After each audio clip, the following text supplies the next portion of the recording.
the Locked On Podcast Network, your team every day. You are Locked On Cardinals, your daily Arizona Cardinals podcast. Part of the Locked On Podcast Network, your team every day.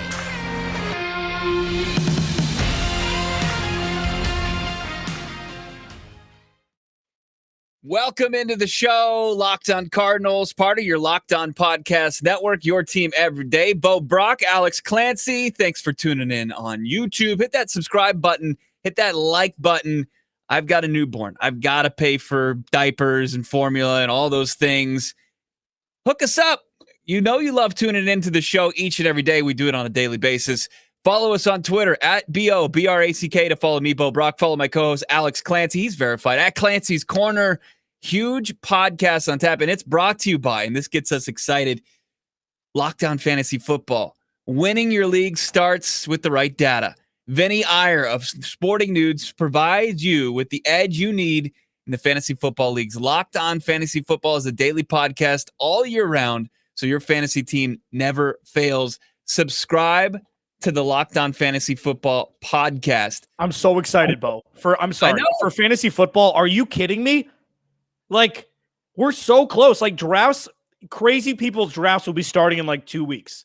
When they want to do it, they want to be a lot of trades. Like, I know a lot of people that have already drafted. Not a lot. I've known some people that have already drafted. It's like there's risk in there. Like, it's part of it.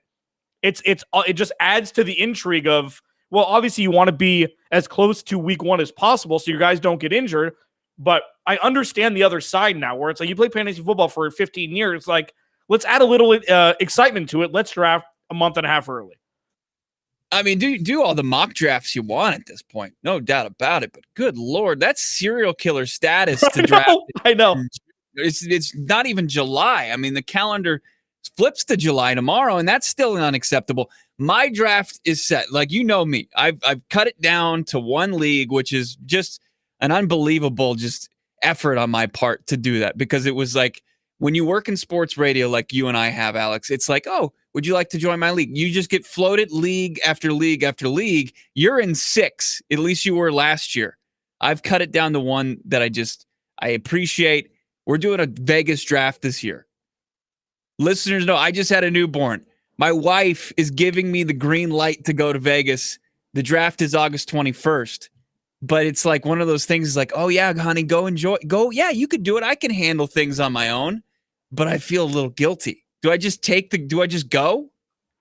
I mean, I wonder if this is like, so you're married, you're not in a relationship and not married yet. So, I mean, it's forever. So this isn't a test, So, I mean, I know that you're not going to be a flight risk because, I mean, look at yourself in the mirror. I don't think that there's any sort of, competition. But, Bo, you go. Yes. Yeah. 100% right. You go. Now, and I did 6. I had to spreadsheet it last year.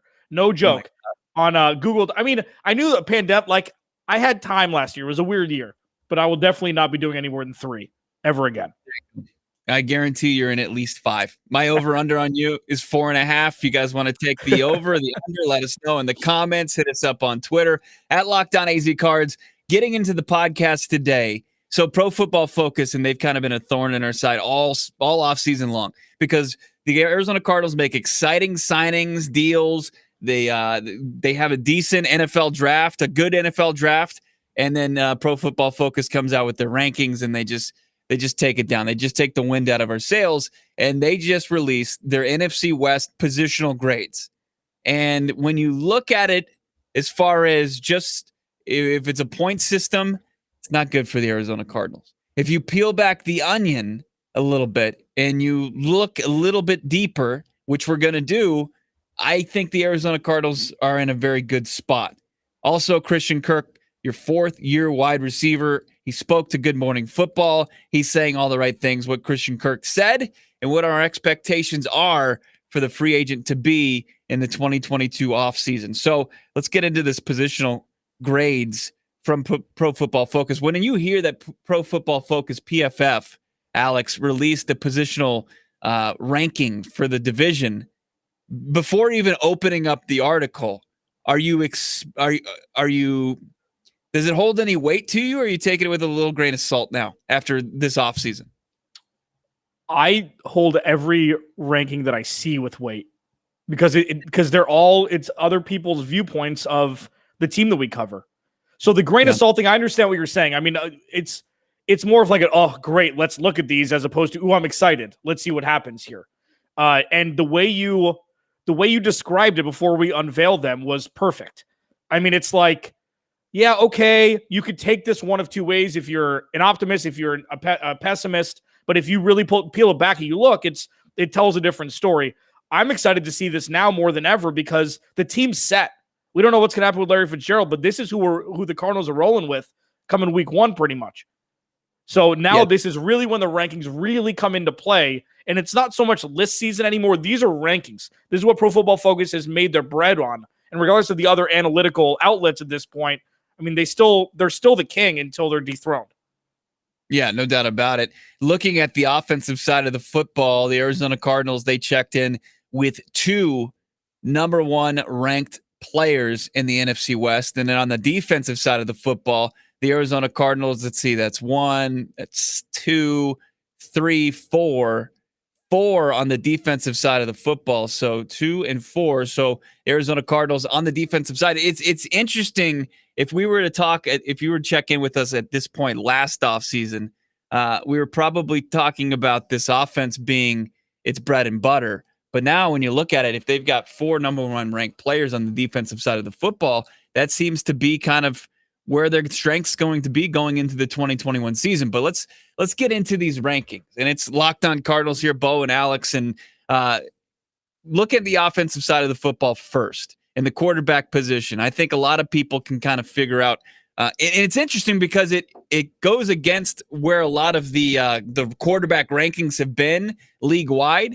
Because in the NFC West, according to Pro Football Focus, but not according to their quarterback rankings, where they had Kyler Murray, 17th, Alex? They have him number 2. That's ahead of Matthew Stafford. They had Matthew Stafford ranked ahead of him in the quarterback rankings, but in this list, I don't know. Are they throwing darts on random days? I don't know. Obviously, it's Russell Wilson 1. Then it's Kyler Murray 2. Then it's Matthew Stafford 3. And then, of course, Jimmy Garoppolo. He's the caboose here as far as the quarterback rankings in the NFC West. Any problem with this? No, and this is how the players were graded in 2020. So, no, I don't have a problem with this. I mean, it's just when you look at Kyler Murray he's a unique dude. It's hard to put him in a box. You know, he couldn't be more different than the other 2 quarterbacks in the NFC West, not named Russell Wilson. You know, Matthew Stafford and Jimmy Garoppolo are pretty much statues, relative if they're a little fleet of foot, comparatively speaking to the other guys in the division with Russell Wilson and Kyler Murray. They're completely different. So, no. It's better than him being 3rd. And he's only second by 0.8 at this point. 82, no 82.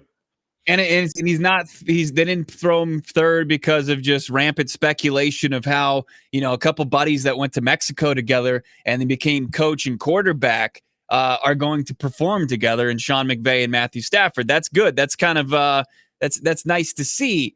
But and also when you look at the statistics, and as you said, it's based off of 2020, then absolutely it's got to be Kyler Murray. He has the edge. He just had a better season than Matthew Stafford. But looking at the rest of this, and we're gonna deep dive this here in just a few moments. But the Arizona Cardinals, so Kyler Murray's 2. They have a pair of players that are number 1 at their respective positions, and then the rest, the Arizona Cardinals, and I feel like this is more because of an unknown. The rest of their position players and where they rank, it's not good. It doesn't look good. But when you look a little bit closer, you can probably take comfort that the Arizona Cardinals, they're only ranked there because, there's not much to rank off of, or there's too small of a sample size for a lot of these players. Is that a good thing? Is that a bad thing? We'll get into it. It's Locked On Cardinals, part of your Locked On Podcast Network, your team every day, Bo and Alex. So the Western Conference Finals continue tonight. The Phoenix Suns, they are 1-point favorites on the road against the LA Clippers. Can they close out this series in Game 6? You want action on it? BetOnline's the fastest, easiest way to bet on all your sports action. Baseball season in full swing. You can track it all. Bet Online. Get all the latest news, odds, and info for all your sporting news needs, including Major League Baseball, the NBA, the NHL, UFC, and MMA. Before the next pitch, tip basketball, dropped hockey puck, head over to Bet Online on your laptop, your mobile device, and check out all the great sporting news, sign-up bonuses, and contest information. No longer do you need to sit on the sidelines. Get in on the action. Head to the website, betonline.ag. Use your mobile device. Sign up today. You'll receive a 50% welcome bonus on your first deposit. Bet Online, your online sportsbook experts. Use the promo code LOCKEDON. Yeah, definitely check out Brendan Clean over at Locked On Phoenix Suns. He's getting you prepped as the Phoenix Suns try to punch that ticket to the NBA Finals. That's a must-listen to podcast if you are an Arizona sports fan. I saw Kyler Murray. He was talking on a podcast with a WNBA star. I'm gonna brutalize her name. You know it, right, Alex? What's her name? Chini? Yeah, Chini Gumbawale. Yeah, she has a podcast. Go ahead. No, that was all. She does great work over at ESPN, I believe. Yeah, as an NBA analyst, and Kyler Murray joined her and was just kind of echoing the excitement for the Phoenix Suns and says that the Arizona Cardinals want to parlay that into their own success, and that there's just what J.J. Watt said with his relationship with Chris Paul during his introductory press conferences. There's a lot of excitement here in the Valley, and they want to ramp things up a little bit. And I'm paraphrasing, of course. Let's continue the Pro Football Focus positional grades for the NFC West. Kyler Murray, second in the division at the quarterback position. I think everybody kind of agrees with that. There is a big hype train for Matthew Stafford, but he's been irrelevant for the last couple seasons in Detroit. This is where things get dicey for the Cardinals, Alex. Starting at the running back position, they're gonna be last in these rankings because the tandem, and here they're gonna use Chase Edmonds as running back one, RB1, he's last in the division. Now, as far as who's ahead of him, Raheem Mostert, he's at number 1. Chris Carson is at 2. And Cam Akers, who emerged at the end of last season, is at 3. I don't see anything wrong here with Pro Football Focus in the rankings just based off the data that they have. Yeah, and I mean, this is also one per team. Chase Edmonds would be the top 4 running backs in the division if they did top 4 running backs in the division. I mean, I'm assuming you put Darrell Henderson there behind Cam Akers for what Darrell Henderson did last year before Cam Akers, blew up. I mean, Malcolm Brown at times looked like a top 4 running back last year. You know what Seattle does with their running backs, regardless if it's Chris Carson or Carlos Hyde, who's no longer there. It's just, I mean, it's the movie Rockstar. I haven't alluded to that recently, where it's just it doesn't matter who's wearing the jersey, the running backs perform in Seattle. So yeah, I mean, Chase Edmonds, sure. We'll see if James Conner supplants him as the 4th best running back in the NFL. We'll see what happens. Obviously, this was predicated upon last year's rankings, and James Conner was hurt for a lot of last season. Yeah, this is right. Moving on. I mean, there's really nothing to talk about other than that. This is one that's going to shock you. The tight end position, the Arizona Cardinals have the 2nd-rated tight end in the division. As far as a blocking tight end, Max Williams, probably the best. He's behind one of the best tight ends in the league in George Kittle. He's 1. Max Williams is 2. Tyler Higbee is 3. And then Will Dissly is 4. I am shocked that the Cardinals, they're getting the nod at number 2. You'll take that, especially as a kind of a blocking tight end, because I don't think there is a better blocking tight end in the division. You'll take that as a win as far as the position rankings go. The Arizona Cardinals have 2 number 1 ranked players at their respective position. Here's your first, DeAndre Hopkins, the best wide receiver in the NFC West. DK Metcalf at number 2. Cooper Kupp at number 3, and then Brandon Ayuk. I guess he's wide receiver 1 in San Francisco. He is number 4. They're all pretty talented. They all graded out very highly, but you'll take that DeAndre Hopkins. We know that he's the best wide receiver in the division. Yeah, and these aren't, just remember, these are not all wide receivers. This is the wide receiver 1 position, as Bo will get to wide receiver 2 momentarily. Yeah, DeAndre Hopkins is the best receiver in the NFL, in my opinion. He's the best receiver in the NFL, in my opinion. So obviously he'd be top of these rankings. Wide receiver 2, as you mentioned, and it goes 3 deep here. Deebo Samuel's number 1 on this list, which is shocking because there's no way he's better than Tyler Lockett. I don't care what your data says. There's no way. Oh, yes. Tell me, Bo. Tell me why you hate San Francisco so much. And Deebo Samuel's not better than Robert Woods either. Right. So this is where it's kind of skewed. And then AJ Green is 4th. We know that he was injured in 2019. In 2020, he was dealing with rookie quarterback, and then kind of just the quarterback position was in flux after Burrow went down. Fine. That's fine. I mean, AJ. And I still think Robert Woods is a wide receiver 1. I think he's the wide receiver 1 with the Rams. I do. I don't get, like, Cooper Kupp is fantastic, but Robert Woods may be the most undervalued receiver in the NFL. Like, seriously, He might be. And with Matthew Stafford, a little bit more stability, who knows? Like, his ceiling is higher than Cooper Kupp's. Cooper Kupp's floor may be higher than Robert Woods. And when we get to wide receiver 3 here, the Arizona Cardinals, they make the case. I think Christian Kirk is probably the best wide receiver 3 in here. And this is him sliding down a slot from last year because he did have the expectations to be wide receiver 2 last year. And you'd say probably wasn't a success. He didn't have a horrible season, but he wasn't consistent enough to be that wide receiver 2. He's behind Van Jefferson of the Rams, who was a rookie last year out of Florida, good route runner. But I think Christian Kirk, I'd give him the edge in this one. Probably, I think they missed there. Mohamed Sanu, who signed with the Niners this offseason, he's 3. And you've got Swain from Seattle. He's number 4. That's your wide receiver 3. So number 1, the number 4 wide receiver 2, and then the number 2 wide receiver 3. That's your wide receiver group. And then this is where it kind of gets interesting. The offensive line. You've got Trent Williams at 1 at the tackle position, then DJ Humphries, right? So that makes sense. We know that DJ Humphries is legit, disrespected as far as the overall rankings. He was 26th. That's where you're like, okay, Pro Football Focus. I don't know what's going on. I don't know how your rankings, how you're seeing things, how he has the grade that you give him, 2nd in the division, but as far as 26 overall. But the Cardinals, this is where they fall short.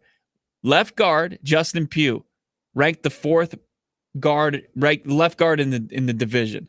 You've got Murray 4th, right, at the right guard position, and then you've got Calvin Beachum 4th at the right tackle position. So you're coming in last in 3 of your 5 offensive line positions.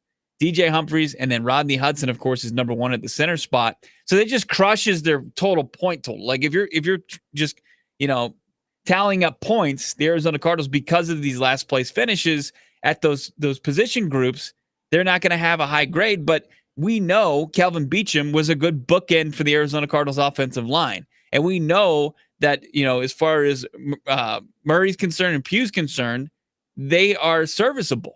So I don't have any problem with this. And sure, their numbers, their point total might be just drastically hit here, but my eyes tell me something different. Yeah, I mean, you look at, so Trent Williams is less than 3 percentage points ahead of DJ Humphries as the top left tackle in the NFC West. You mentioned the rankings from Pro Football Focus. This was from, the end of May, where DJ Humphries ranked 26th. Trent Williams was ranked the 2nd best left tackle. So something doesn't translate here. Listen, I think you and I disagree a little bit regarding Justin Pugh. The drop off is pretty substantial. 14 percentage points from 1st to 4th. And then the same with the right guard. If you asked most people who Justin Murray is, they wouldn't know. So I think that probably has something to do with it. And you're right. You nailed it, obviously, with Calvin Beachum. Anybody that's watched Cardinals football from week 1 of last year, you know that he at times performed better than DJ Humphries. He was the surprise of the offseason, the Steve Keim special that actually worked to kind of erase the Andre Smith debacle and, I guess, Justin Pugh in some capacity. Like, I think that Justin Pugh and Justin Murray's job will be substantially easier with Rodney Hudson hiking the ball instead of Mason Cole. So they're going to be able to focus on one guy instead of potentially a guy and a nose tackle, depending on defensive scheme from the opposing teams. So I think those numbers will both go up. But I mean, yeah, the only one that really bothered me was DJ Humphries. But besides that, it's fine. Much ado. But it's DJ Humphries is just like Kyler Murray at the quarterback position, to where their overall rankings, they spit in his face. And then in the divisional rankings, hey, we come back down to earth and it's like, oh, he's the 2nd best tackle in the division. He's the 2nd best quarterback in the division. It's like, okay, well then why did they rank where they did in your overall rankings? It doesn't make sense. It's because you're trying to, you're not paying enough attention to these guys. You're just slotting them because they become kind of forgotten men. The defense, they actually had more number one entries and ranks than the offense. The offense, as far as the total points were concerned, and this is how it goes. You get 4 points for number one, 3 for number two, 2 for number 3, and 1 for number 4. They came in dead last because of all those last place offensive line finishes. They had 25, but they're only 7 behind San Francisco at 32. And you're going to tell me that San Francisco has the best offense in the division? Bo. I love You're going to tell me that? No. But I mean, here's the thing is just like the NBA playoffs going on right now, injuries are part of the game. Some people are more injury prone than others. So you can't project that a defense is going to be good when you can't expect guys to be on the field for 16 weeks or 17 weeks this season. So no, well, we're on the same page. It's just, I don't know. They do get the edge as far as their offensive line did them a big service and boosted their rankings, but still, like, you can't tell me that. And as far as the running back position, you even pointed out, like, Raheem Mostert, like, he's good when he's healthy, but he's not the best back in the division. And I would actually be, as far as the running backs, I would be higher on a guy like Cam Akers than those veterans with a little bit more mileage on their tires. Let's get to the defense. We'll bring that up next. It's Locked On Cardinals. It's Bo. It's Alex. Stay tuned. Thanks for tuning in to our YouTube channel. Please subscribe, like this video. We got to tell you, of course, about the best tasting protein bar on the planet. It's basically a protein bar disguised as a candy bar. It's delicious as far as the flavor, and you don't cut any corners as far as nutrition. Built Bar. And right now, all summer long, you can get strawberry and orange, those amazing limited time flavors, plus your 9 delicious flavors you can always rely upon. Coconut almond, cherry, raspberry, mint brownie, peanut butter brownie, double chocolate, and salted caramel. There's something for everyone. And with these flavor profiles and, of course, these nutritional profiles where you've got 17 grams of protein in most flavors, only 130 grams of sugar. I'm sorry, 4 grams of sugar, 130 calories. That'd be a hell of a lot of sugar. Yes, it would be.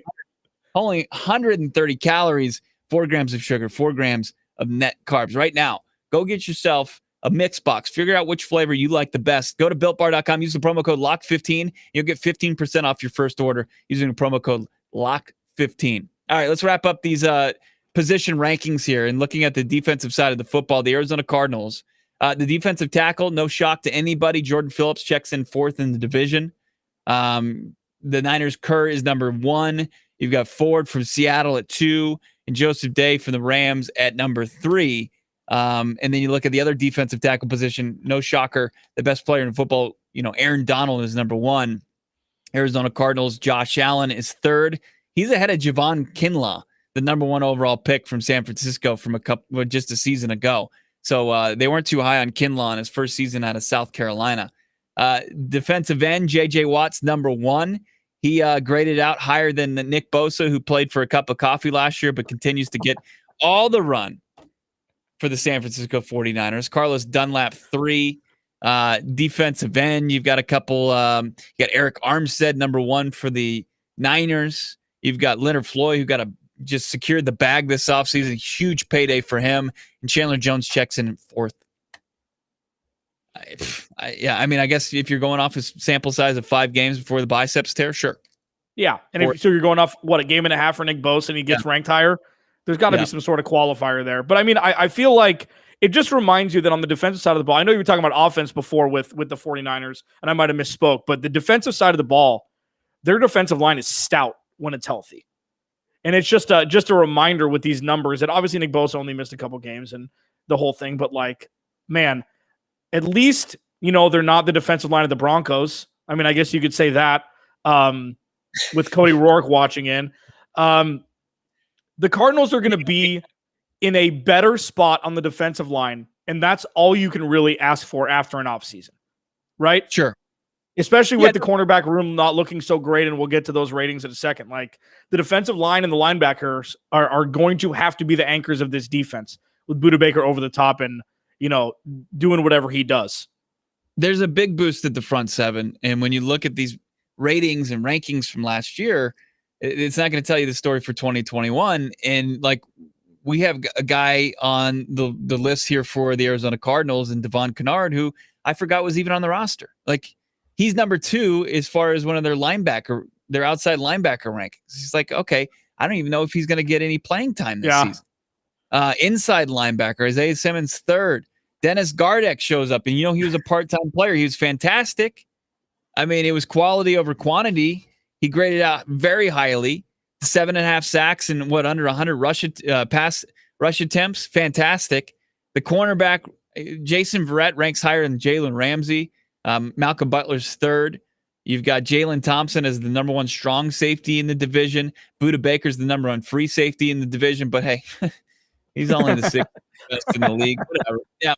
And then you've got the second cornerback position. That's Byron Murphy's 3rd in the division. Defensive total is 29. The Arizona Cardinals just 2 points off the total lead in the division. So, like, here's where I'm not concerned about these rankings or these ratings, is that those where they really fell short and they got those dead last placed rankings. The Arizona Cardinals, that they have serviceable players at those positions. And then at premium positions, the Arizona Cardinals rank very high. 2nd best quarterback, number 1 wide receiver, the best center in the division. They've got J.J. Watt, one of the best pass rushers in the division. A guy that ranked dead last in Chandler Jones, what he's capable of. I am not concerned about these rankings. So when you peel back the onion, even though you're seeing them and it's projects as another 4th place finish, I'm cool with it, because if things play out, they're going to be a good spot. All right, Bo. As things change, a lot of times they stay the same. The Cardinals are still top heavy. That's everything they're still top heavy. And some of these rankings you can't use. Like Dennis Gardeck was an 89 because you're right. I mean, his numbers were bonkers when he was on the field. If he can do that, he'll be the best pass rusher we've ever seen from the linebacker position for a full season and a full set of snaps. The top heavy nature of this roster is still pretty apparent. And how they finished last year, we have to remember it's a very clear and stark reminder that they're not there yet. So sure, we can poke fun at Pro Football Focus for their stupid rankings for DJ Humphries and Kyler Murray in some respects, depending on rankings from 1 to 32 when you're doing individual players. But they're probably the 4th best team in the division still. Or they're tied for 3rd. Who isn't top heavy?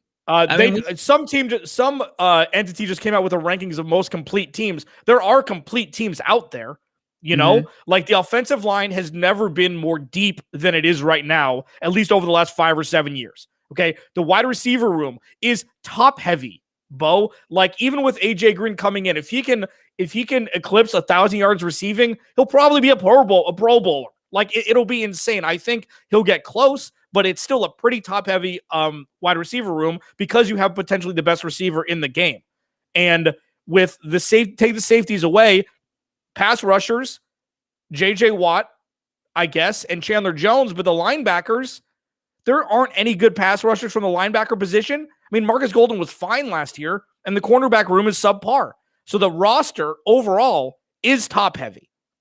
Yeah, but if you look at Seattle, if you look at San Francisco, and San Francisco showed that last year, that when they lose, I mean, they were ravaged by COVID, they were ravaged by injury, right? But if you look at their defense, they lose Nick Bosa, and they'll probably parlay that into another, double-digit loss season, and somehow Kyle Shanahan will avoid the hot seat or whatever. But, if they lose Nick Bosa, who's been hurt 2 of the last 3 seasons, including his final year at Ohio State, or if they lose Jason Verrett on the outside, that defense becomes very pedestrian, if not below average. If Seattle loses Jamal Adams, who's had,